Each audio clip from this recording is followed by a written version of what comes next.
Sebelum datang agama Islam, penyembelihan hewan merupakan tradisi daripada Arab jahiliyah, sebagaimana yang termaktub di dalam tafsir Ibnu Katsir yang diterangkan oleh Ibnu Jurayj bahwa mereka telah tetap menyembelih hewan ternak mereka, tapi darah-darahnya mereka percikkan ke berhala-berhala mereka, dan dagingnya mereka letakkan di dekat Tuhan-Tuhan atau berhala mereka.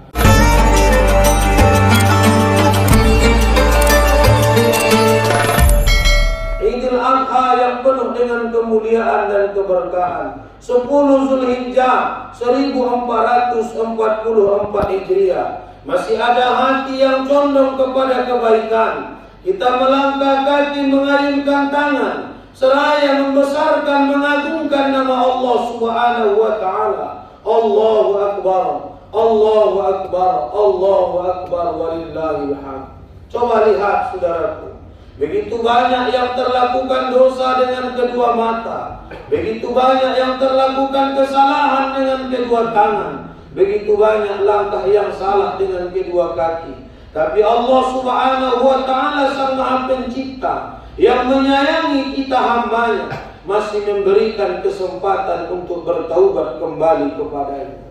Salawat dan salam tentu terucap dari lisan kita kepada putra Abdullah buah hati Aminah, penunjuk ajar jalan keselamatan, sebagai contoh suri dan tauladan, akhrajan nas minaz zulumati ilan nur, yang telah mengeluarkan manusia ini dari alam yang penuh dengan kegelapan. Sebelum datang agama Islam, penyembelihan hewan merupakan tradisi daripada Arab jahiliyah, sebagaimana yang termaktub di dalam tafsir Ibnu Katsir yang diterangkan oleh Ibnu Jurayj bahwa mereka telah tetap menyembelih hewan ternak mereka, tapi darah-darahnya mereka percikkan ke berhala-berhala mereka, dan dagingnya mereka letakkan di dekat Tuhan-Tuhan atau berhala mereka.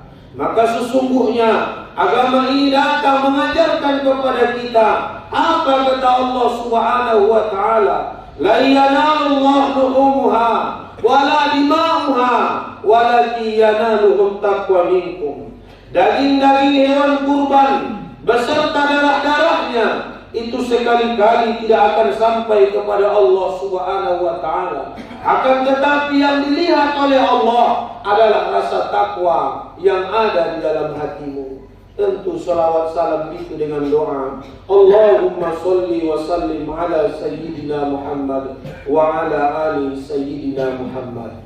Selaku khatib, tidak pernah jemu, tidak pernah lupa dan bosan untuk mengingatkan kepada hadirin sekalian, diri khatib pribadi secara khusus, wa tazawwadu, berbekal kalian saudaraku, fa inna khairaz zadi taqwa, sebaik-baik bekal kita adalah rasa takut kepada Allah Subhanahu wa Ta'ala. Dan untuk mengisi khutbah di Idul Adha yang penuh dengan kemuliaan dan keberkahan ini, dan di dalam waktu yang singkat ini, khatib akan menjabarkan 3 pesan atau 3 pelajaran penting yang dapat diambil dari Nabi Allah Ibrahim alaihissalam.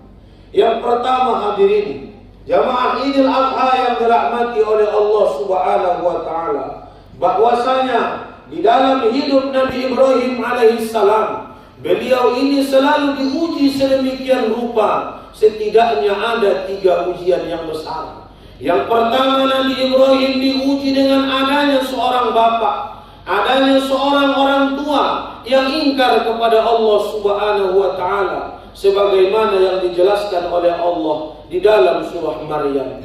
Idz qala li abihi ya abati lima ta'budu ma la yasma' wa la yubsir wa la yughni anka syai'a. Ketika itu Nabi Allah Ibrahim berkata, ya abihi, wahai ayahku, ya abati, wahai ayahku tercinta, lima ta'budu ma la yasma' wa la yubsir wa la yughni anka syai'a. Wahai ayahanda tercinta, kenapa kau menyembah sesuatu yang tidak bisa mendengar, yang tidak bisa melihat, dan tidak bisa memberikanmu sesuatu apapun? Maka ketika didakwahi oleh Nabi Ibrahim, dengan kasar mulut Azar itu menjawab, qala araghibun anta an alihati ya Ibrahim, tantahi la arjumannaka wahjurni maliya. Celaka engkau dari garis turunanku wahai Ibrahim, apabila engkau tidak berhenti untuk mendakwahiku, engkau tidak berhenti untuk mengajakku. La arjumannaka wahjurni maliya. Aku akan merajammu hingga kau mati, atau kutinggalkan engkau dalam waktu yang lama. Apa pelajarannya hadirin yang dirahmati oleh Allah? Bahwa ujian itu boleh jadi datang daripada keluarga kita, datang dari orang tua, datang dari suami, datang dari ayah kita. Ketika mereka tidak mau diajak untuk taat kepada Allah Subhanahu wa Ta'ala, maka engkau mesti mendakwah mereka, engkau mesti mengajak mereka.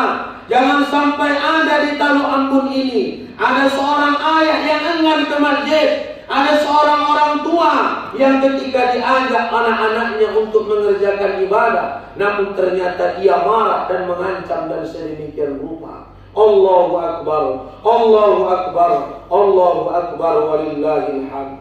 Yang kedua, ujian yang didapati oleh Ibrahim, maka beliau menghadapi seorang pemimpin, seorang penguasa yang zalim, Raja Namrud laknatullah alaih. Bahkan Raja Namrud membakar Nabi Ibrahim alaihissalam. Karena ketika itu Nabi Ibrahim masuk ke tempat ibadah mereka, lalu menghancurkan Tuhan-Tuhan mereka. Ketika mereka pulang, lalu mereka mencari, di mana Ibrahim? Di mana Ibrahim? Sampai akhirnya mereka kumpulkan kayu bakar, ingin membakar Nabi Ibrahim alaihissalam. Ditanya kepada Nabi Ibrahim, ya Ibrahim, apakah engkau yang menghancurkan Tuhan kami? Apakah engkau yang menghancurkan berhala kami? Maka apa dijawab Ibrahim? Tidakkah kau lihat wahai raja, kampak itu berada di berhala yang paling besar? Raja ini marah, raja ini murka, lalu berkata kepada Ibrahim, ya Ibrahim, bahwa sesungguhnya berhala itu tidak akan mampu untuk bergerak, tidak akan mampu untuk menghancurkan saudaranya. Jangan kau anggap aku seperti orang yang bodoh. Dengan lantang Ibrahim berkata, kalau kau tahu berhala itu tidak bergerak, kalau kau tahu berhala itu tidak bisa menolong, maka kenapa lagi engkau minta tolong dan menyembah kepadanya? Hadirin jamaah Idul Adha yang dimuliakan oleh Allah. Maka di dalam Idul Adha 1444 Hijriah ini, mari kita istifti korban, tepuk dada tanya hati kita. Bahkan mungkin selama ini kita jauh daripada perintah Allah Subhanahu wa Ta'ala.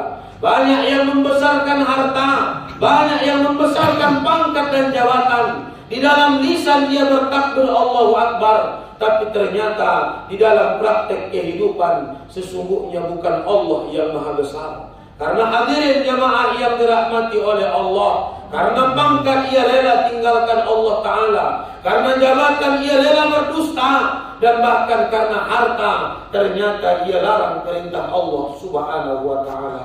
Allahu Akbar, Allahu Akbar, walillahil hamd. Yang ketiga, ujian yang dirasakan oleh Nabi Ibrahim adalah beliau lama mendapati keturunan. Sebagaimana yang termaktub di dalam surah As-Saffat, siang malam pagi dan petang Nabi Ibrahim berdoa, Rabbi habli minas salihin, Rabbi habli minas salihin. Ya Allah, berikan kepadaku ya Allah anak yang salih, berikan kepadaku ya Allah anak yang salih. Maka sesungguhnya di dalam riwayat dikatakan 60 tahun lebih kurang Nabi Ibrahim berdoa kepada Allah Subhanahu wa Ta'ala. Sedangkan kita baru sekian hari kita berdoa kepada Allah, doa itu tidak diijabah, doa itu tidak diqabul, belum dijawab oleh Allah, maka sudah mengupat puji kita kepada Allah Subhanahu wa Ta'ala. Ingat yang dikatakan oleh Umar Ibn Khattab, aku tidak takut doaku lama diijabah Allah, aku tidak takut doaku lama dikabulkan Allah. Yang aku takutkan adalah hilang dari hatiku rasa ingin berdoa kepada Allah Subhanahu wa Ta'ala. Telah aku rasakan semua kepahitan hidup, kata Ali bin Abi Thalib, dan yang paling pahit adalah ketika aku berharap kepada manusia. Maka apa kata Rasulullah? Wa azmihil ya'sa mimma fiya linnas. Berputus asalah engkau saudaraku terhadap apa yang ada di tangan manusia. Berdoalah kepada Allah, bergantunglah kepada Allah Subhanahu wa Ta'ala. Allahu Akbar, Allahu Akbar, Allahu Akbar, walillahil hamd. sehingga doa daripada Nabi Ibrahim itu diijabah oleh Allah Subhanahu wa taala. Fawasyarnahu bigulamin halim. Lalu kami berikan kepadanya seorang anak yang lembut tutur katanya, yang bagus akhlaknya, yang santun kepribadiannya. Dialah Nabiuna Ismail alaihissalam. Apa pelajarannya hadirin? Maka hidup ini tidak lepas daripada ujian.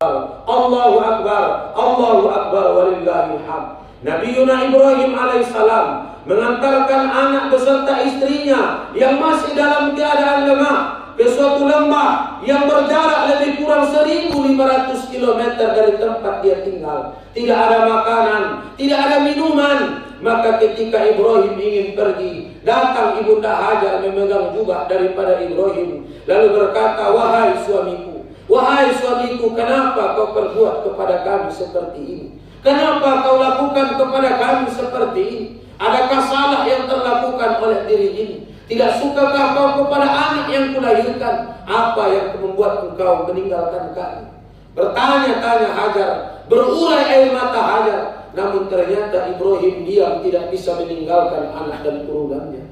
Lalu ketika Ibrahim diam, dikatakan oleh Hajar, wahai suamiku, hanya satu yang ingin ku perjelas. Apakah engkau tinggalkan kami di suatu lembah yang tidak ada orang, yang tidak ada makanan, tidak ada minuman, yang sekarang menjadi kota Makkah Al-Mukarramah, tempat daripada saudara-saudara kita menunaikan rukun Islam yang kelima. Namun pada saat itu hanya mereka berdua, Ismail beserta Hajar. Lalu apa dikata oleh Hajar? Apakah ini adalah perintah Allah? Apakah ini adalah perintah Allah? Maka apa dijawab Ibrahim? Betul wahai istriku Hajar, ini adalah perintah Allah. Kalau ini adalah perintah Allah, silahkan kau tinggalkan kami, silahkan engkau pergi dan engkau laksanakan tugasmu. Maka apabila ini perintah Allah, Allah yang menjaga kami. Apabila ini perintah Allah, Allah yang mencukupkan kebutuhan kami. Apabila ini perintah Allah, maka Allah lah yang akan menjaga kami dari setiap mara bahaya. Ditinggalkan oleh Nabi Ibrahim alaihissalam. Tinggal Siti Hajar bersama dengan seorang anak yang masih merah. Dan kemudian akhirnya datanglah pertolongan Allah Subhanahu wa taala dengan keluarnya, dengan mengalir dan terpancarnya mata air Zam-Zam atau Zam Mubarak. Akhirnya terkumpul jamaah yang dirahmati oleh Allah. Menandakan apa? Wahai Hajar, ketika engkau ikhlas, ketika engkau ridha, ketika engkau tidak mengumpat puji kepada Allah Subhanahu wa taala, maka pertolongan Allah itu nyata. Wahai seluruh masyarakat, jamaah Masjid Darussalam Talu Ambon Ujung Gading, bahwa sesungguhnya apabila kita membesarkan Allah di dalam hati kita, apabila kita mengharapkan pertolongan Allah Subhanahu wa taala, maka sesungguhnya pertolongan Allah itu sangat dekat. Allahu Akbar, Allahu Akbar, Allahu Akbar walillahil hamd. Pelajaran yang ketiga hadirin jamaah yang dirahmati Allah. Mari sama-sama kita tingkatkan takwa kita, taqarrub kepada Allah Subhanahu wa taala, bahwa sesungguhnya seluruh rangkaian ibadah ini tidak lain dan tidak bukan tujuannya adalah untuk mendekatkan diri kita kepada Allah Subhanahu wa taala, untuk mencetak kita sebagai insanul kamil, manusia yang sempurna, yang berakhlakul karimah, dan kemudian mengamalkan syariat agama di dalam hidup dan kehidupan kita. Pada hari ini hadirin jamaah yang dirahmati Allah, kegembiraan kita diungkapkan dengan kalimat takbir. Kegembiraan kita diungkapkan dengan Allahu Akbar, Allahu Akbar, Allahu Akbar. Apabila beberapa tahun ini kita belum melaksanakan sholat fardu masih tertinggalkan, bahkan terkadang maksiat masih terkerjakan, maka sesungguhnya sistaf tikal bak tepuk dada tanya hatimu, berapa tahun lagi yang kau butuhkan, berapa Idul Adha lagi yang kau perlukan, sehingga engkau menangis tersungkur sujud di hadapan Allah Subhanahu wa taala. Allahu Akbar, Allahu Akbar, Allahu Akbar walillahil hamd. Di dalam nilai penghambaan diri itu, setelah 13 tahun lebih kurang lamanya, Nabi Ibrahim meninggalkan anaknya Ismail beserta Hajar. Maka suatu saat Ibrahim datang lalu berkata, "Falamma balagha ma'ahu sa'ya, qala ya bunayya inni ara fil manam anni azbahuka wahai anakku, kata Nabi Ibrahim, sesungguhnya aku melihat di dalam mimpiku nak aku menyembelihmu. Qala ya abati al ma tu'mar, wahai ayahku Ibrahim, kerjakan wahai ayah apa yang diperintahkan Allah Ta'ala kepadamu. Satajiduni insyaallah minas sabirin, maka sesungguhnya engkau mendapatiku sebagai seorang yang sabar. Maka hadirin jamaah yang dirahmati oleh Allah, inilah puncak daripada ibadah ini. Engkau menyembelih hewan kurban sebagaimana Nabi Ibrahim menyembelih seorang anak yang ia cintai, seorang anak yang ia sayangi. Ketika itu Ismail berkata, wahai ayah, sebelum engkau sembelih diri ini, sebelum engkau sembelih, maka aku meminta kepadamu beberapa hal. Yang pertama, wahai ayahku tercinta, aku harapkan engkau asah tajam pisaumu supaya sakratul maut itu berjalan ringkas. Kemudian aku harap engkau ikat kaki dan tanganku supaya nanti aku tidak merepotkanmu. Dan kemudian aku harap nanti setelah engkau sembelih aku dan aku tidak bernyawa, engkau ambil pakaianku dan engkau berikan kepada ibu. Apabila ia rindu, maka ia memeluk baju itu. Apabila engkau telah tiada, apabila engkau telah menyembelihku dan aku telah tiada, maka apabila kau melihat anak-anak sebayaku ayah, jangan kau pandang dalam waktu yang lama, karena sesungguhnya itu akan mengurangi keikhlasan yang ada di dalam hatiku. Hadirin jamaah yang dirahmati Allah, bicara cinta kedua orang tua kepada anaknya, maka sesungguhnya terlalu miskin kata untuk mewakili rasa. Pada hari ini kita besar tidak lepas daripada perjuangan ayah dan ibu kita. Ada seorang perempuan 9 bulan 10 hari kita tumpang rahimnya, bersimbah darah dia karena melahirkan kita. Seandainya ada sepotong daging pada hari ini, lebih ia senangi kita yang memakan daripada dirinya sendiri. Seorang ayah yang walau dia tidak banyak berkata, tapi ia mau berjuang, tapi ia mau berkorban. Banyak tetes keringat yang tidak kau lihat, tapi ternyata itu semua untuk membesarkan dan membuat engkau menjadi mulia. Pada hari ini mereka telah tiada. Pada hari ini mereka telah dipanggil oleh Allah Subhanahu wa Ta'ala. Engkau dituntut menjadi orang yang beriman. Tidak ada yang bisa menghabiskan daripada gundah dan sakit hatimu dan kerinduan yang ada di dalam dirimu, kecuali engkau ucapkan takbir, Allahu Akbar, Allahu Akbar, Allahu Akbar. Maka sesungguhnya Nabi Ibrahim alaihissalam pada malam tanggal 8 Zulhijjah telah mulai bermimpi. Tapi ia berkata kepada diri, ya Allah, benarkah ini mimpi daripadamu ya Allah, ataukah ini hanya mimpi yang kosong belaka? Kenapa? Karena besarnya cintanya kepada Ibrahim. Pada hari ini apabila engkau tidak mampu membalaskan cinta kedua orang tuamu, maka setidaknya jadilah engkau orang yang beriman, jadilah engkau orang yang bertakwa. Maka sesungguhnya pada hari ini engkau menyembelih hewan kurbanmu, maka dekatkan dirimu kepada Allah Subhanahu wa Ta'ala. Allahu Akbar, Allahu Akbar, Allahu Akbar, walillahil hamd. Namun apabila ada orang tua yang dulu mengatakan kepada engkau, nak, apabila nanti kalian sudah besar baru kita berkurban, apabila nanti kalian sudah berhasil, nak, baru kita berkurban. Pada hari ini sabar kau, nak, tidak ada daging yang datang ke rumah kita.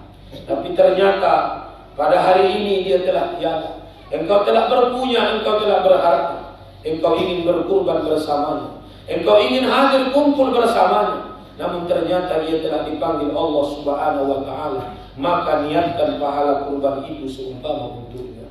Hadirin jamaah yang dirahmati oleh Allah Subhanahu wa Ta'ala. Dan kemudian bahwa sesungguhnya dengan penghambaan diri yang penuh, Ibrahim alaihissalam berkata, baiklah wahai nak. Maka dengan begitu ia tajamkan pisau dengan ikhlas dari dalam hati. Ia sembelih ini dengan perasaan yang ia sembelih adalah putranya sendiri. Tapi ternyata wafadainahu bidzibhin azim, maka ternyata sembelihan itu kami tukar dengan sembelihan yang besar. Allahu Akbar, Allahu Akbar, Allahu Akbar, walillahil hamd. Akhirnya apa hadirin yang dirahmati oleh Allah? Sempurnalah pengibadahan Nabi Ibrahim. Naiklah derajatnya menjadi Khalilullah. Maka hendaknya kita pun naik derajat kita.